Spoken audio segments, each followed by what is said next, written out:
Regresamos para el último bloque de la noche. La noche del viernes, el noveno circuito de apelaciones de Estados Unidos bloqueó el polémico programa Quédate en México por considerarlo como probablemente ilegal. Horas después, esa misma corte suspendió su propia orden a solicitud de la administración Trump, creando confusión e incertidumbre entre miles de inmigrantes, principalmente de Centroamérica, quienes esperan resolución a su solicitud de asilo en la frontera con México. Y a todo esto también hay elecciones primarias en Estados Unidos y algunos de los demócratas se han manifestado ya en contra de ese programa. Veamos el contexto. Este viernes, el noveno circuito de apelaciones de Estados Unidos ordenó suspender el protocolo de protección a migrantes, conocido como Quédate en México, que obliga a los solicitantes de asilo a esperar la respuesta a su petición en México. Horas después, el mismo tribunal suspendió su propia orden para que el gobierno de Trump pueda apelar antes del fin del lunes. En la demanda presentada por la Unión de Libertades Civiles de Estados Unidos, se anota que Quédate en México, implementado en enero de 2019, incumple las obligaciones migratorias adquiridas por Estados Unidos al enviar a las personas solicitantes a México, donde estarían en peligro de ser víctimas de redes de tráfico de personas o de ser secuestradas. Los jueces encontraron evidencia de que los migrantes enfrentan daños sustanciales, incluso la muerte, violencia física, discriminación y obstáculos a la participación en su proceso judicial. Según el recuento hecho por el Centro de Información y Acceso de Registros Transaccionales de la Universidad de Siracusa, 62,000 solicitantes de asilo, en su mayoría centroamericanos, han sido deportados. En abril pasado, un juez federal ordenó suspender este programa. El gobierno de Trump recurrió al noveno circuito de apelaciones para revertir la orden y continuó con el envío de solicitantes de asilo a territorio mexicano. Al conocer la resolución, el comisionado interino de Aduanas y Protección Fronteriza, Mark Morgan, acusó a las cortes de tomar acciones para debilitar los esfuerzos para prevenir la inmigración indocumentada. Punto y contrapunto. Tercer punto a discutir esta noche. Y a ver, más que concentrarnos, ¿quién nos podemos concentrar, Eunice, que tú también le sabes muchísimo el tema de migración y de la relación bilateral? Igual nos podemos concentrar en esa corte, en esa decisión que quedó invalidada prácticamente minutos después, o también en el tema del programa Remain in México y la elección presidencial, porque ha habido varios de los precandidatos demócratas que se han manifestado. Incluso Bernie Sanders en su plataforma tiene el día 1 de su presidencia acabar con el programa Remain in México. En contraste, Biden, que revivió apenas ayer en la primaria, pues él sigue pensando que no está tan mal y ha sido, incluso hasta financió, o más bien votó a favor de una extensión del muro en tiempos de Obama. Mira, yo creo que primero contextualizar qué es Remain in México y cuáles han sido también pues, los resultados de esta política, porque ya tiene un año de haber empezado a implementarse en nuestro país. Es un acuerdo que hizo el gobierno mexicano con el gobierno de Estados Unidos para que aquellos que quisieran pedir el asilo en Estados Unidos lo hagan esperando de este lado de la frontera en México. ¿Cuál es el problema de todo esto? Que según los propios datos de Estados Unidos, de los primeros, ahorita hay más de 66,000 personas en la frontera norte, derivado del programa, pero en los primeros 50,000 casos, en el reporte que ya salió hace algunas semanas con cifras de Estados Unidos, vemos que solamente dieron 186 asilos de 50,000 casos. Entonces es muy, muy poquito, la verdad. No. Y esto genera, además, del lado mexicano, pues no hay tampoco una política que esté atendiendo de forma integral a estas personas, no hay nada, y no se está haciendo responsable. Por eso es que toma ACLU, ha estado la Asociación de Defensa de Derechos Civiles, ha estado con este tema detrás desde el inicio. ¿Por qué? Porque viola el debido proceso a estos migrantes y viola las convenciones internacionales del refugio, en donde tú no puedes regresar a una persona que está huyendo del riesgo a perder su vida al territorio del que está peligrando. En este caso lo dejan en México, en donde también hay riesgos, hay amenazas, hay discriminación. Y por el otro lado, tampoco las cortes siguieron el debido proceso, es decir, en cortes como casas de campaña, en donde de los primeros 18,500 casos, solamente 344 contaron con un abogado. Entonces ni siquiera tenían un acceso importante a este tema, y ya fueron deportados otros 18,000. En fin, entonces es un caldo de cultivo difícil para la frontera norte. Yo creo que fue una mala decisión del gobierno mexicano haber permitido esto sin nada a cambio, es decir, no hay un recurso que Estados Unidos está poniendo para tener a esta gente o mantener a esta gente de este lado, cuando las personas que quieren pedir asilo allá, normalmente como se hace es que tienen que estar allá en lo que se decide su proceso, algunos a veces en centros de detención, en fin, ahí sí ya Estados Unidos decide, y también ha habido muchas críticas, pero creo que es un programa difícil, y algo importante es que la Corte lo digamos que lo bloquea y luego lo desbloquea. Sí, y creo que eso, nada más para cerrar, muestra cómo Trump está cada vez más influyendo en las cortes y está apoderándose de estas cortes, que era el único contrapeso que nos quedaba en sus malas decisiones. ¿Cómo lo ves, Sí, es el más claro ejemplo de las tensiones que se están dando en el marco de la reelección, la posible reelección de Donald Trump. Es como ya esta decisión de la Suprema Corte de en menos de 24 horas cambiar su misma resolución es el mayor reflejo de la presión que está haciendo Donald Trump y los republicanos en la Suprema Corte, de que le están buscando en todos los espacios para que él siga obteniendo victorias simbólicas en camino a la reelección, y está contaminando algo que siempre nos presumen mucho de los contrapesos, de los equilibrios de los poderes que hay en Estados Unidos. Bueno, pues resulta que en todos los, bueno, al menos en el Poder Judicial en este momento en Estados Unidos, también hay operadores que están trabajando a favor de la reelección de Donald Trump y están tomando decisiones no a partir de lo justo o ni siquiera de lo legal, sino de lo pertinente políticamente para la reelección de Donald Trump. Y eso tiene que ser muy preocupante. Y también la respuesta no sincronizada de los demócratas, no se ponen de acuerdo para ver cómo por dónde entrarle a un tema tan complejo. Otra vez le están también ayudando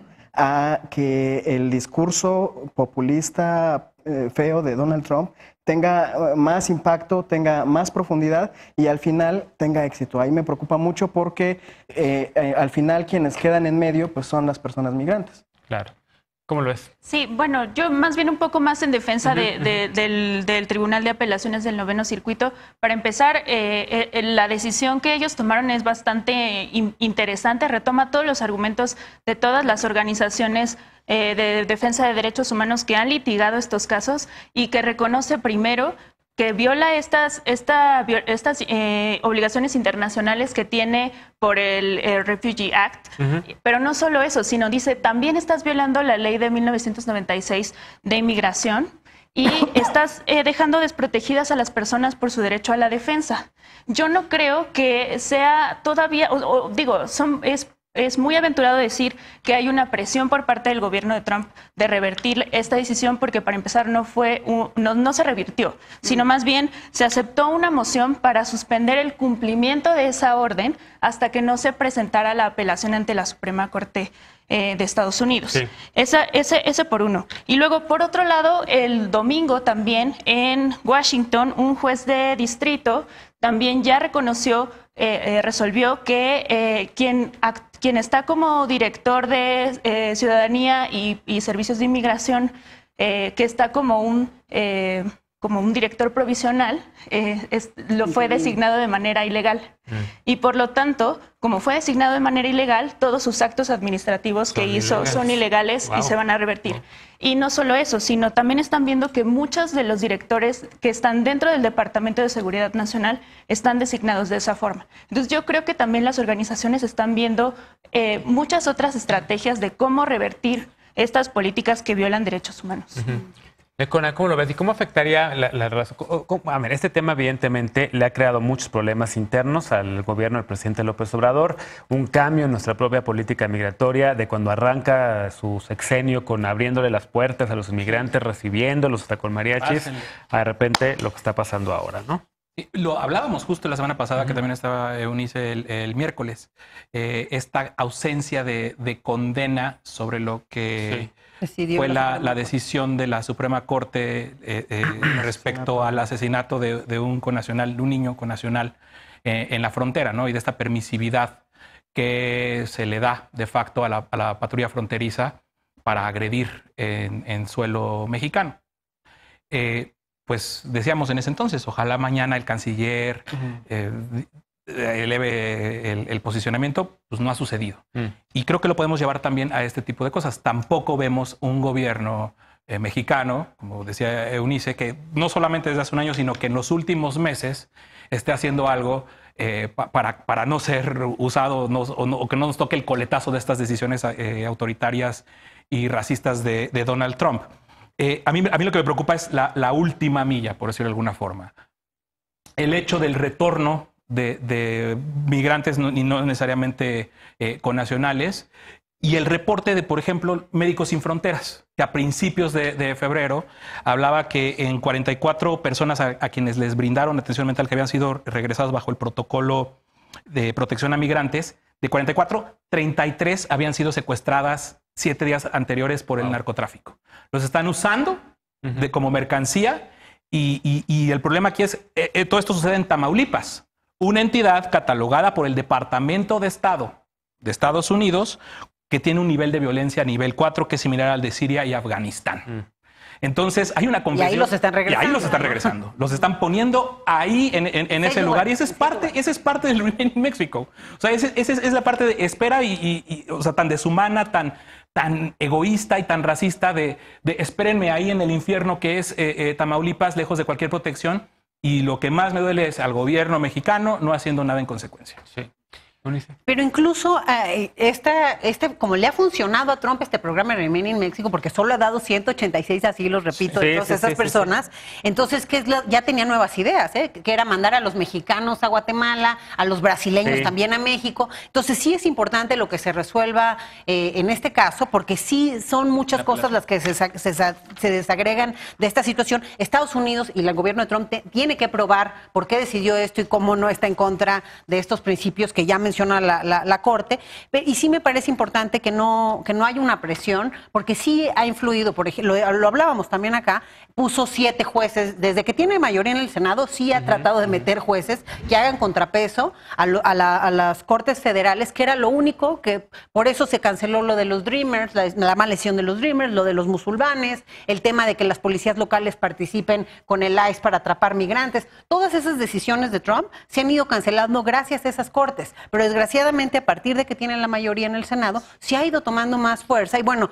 hoy tenemos una Suprema Corte que si este caso llega a la Suprema Corte, pues hay un riesgo porque tenemos estos 5 votos contra 4 en el caso del menor de 15 años mexicano asesinado por un border patrol. Claro. Nosotros calladitos, ahí dejando que el discurso siga subiendo, que siga la levadura del racismo, estamos siendo cómplices. Y a ver, y con pleitos, ¿no? Porque yo creo que, a ver, sí hay como un pleito muy, muy público entre quien está en la Embajada de México en Estados Unidos, la embajadora Bárcena y el canciller Ebrard, ¿no? Que a cada rato se ve vía el esposo de la embajadora que en redes sociales se la pasa criticando hasta el mismo trabajo que sale de la propia embajadora y de su propia misión, como un comunicado que hubo recientemente por uno de estos temas, donde criticaba a la Cancillería cuando ese comunicado pues se trabajó seguramente precisamente de ahí, ¿no?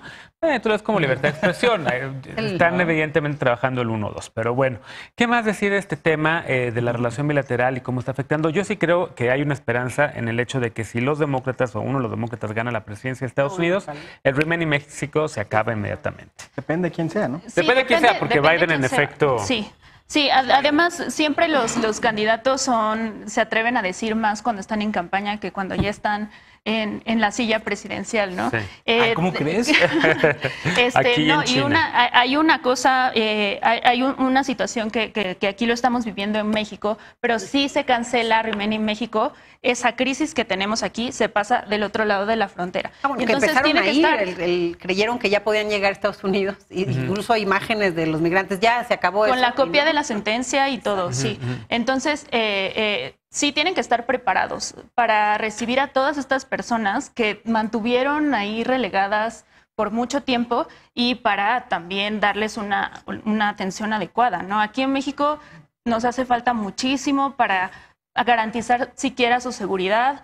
Hay algunas organizaciones de la sociedad civil que han estado tratando de apoyar a estas personas en materia de salud, dándoles albergue, alimentos, apoyándolos legalmente para poder tramitar sus solicitudes de refugio, tanto en Estados Unidos como en México, pero ese trabajo ha sido completamente insuficiente, ¿no? Porque no... Ha habido hasta, se ha bloqueado el acceso a algunas organizaciones, ¿no? Durante algunos días, y después sacaron un comunicado que sí pudieron entrar, pero sí unos días se les permitió el acceso y también incluso ACNUR ha estado muy presente, ACNUR México, en esas visitas a algunos de estos centros de, entre comillas, detención. Un dato de volada, esto del retorno de migrantes o del traslado de migrantes a Tamaulipas, la cifra es de julio a diciembre del año pasado, 11,770 personas específicamente a Tamaulipas. Bajo esto que ya es una burla decir, ya es una burla decir que bajo el protocolo de protección a migrantes, ¿no? Teniendo mejores condiciones en Ciudad Juárez o en también Nuevo León, o sea, hay 6 puntos en la frontera. Sí, pero hay mejores condiciones en México para recibirlos en el resto que pues en realidad es que no deberían de estar regresando. Bueno, pues se nos acaba el tiempo. Gracias, Cristina, gracias a Eunice, y gracias, por supuesto, Eder y Lecona.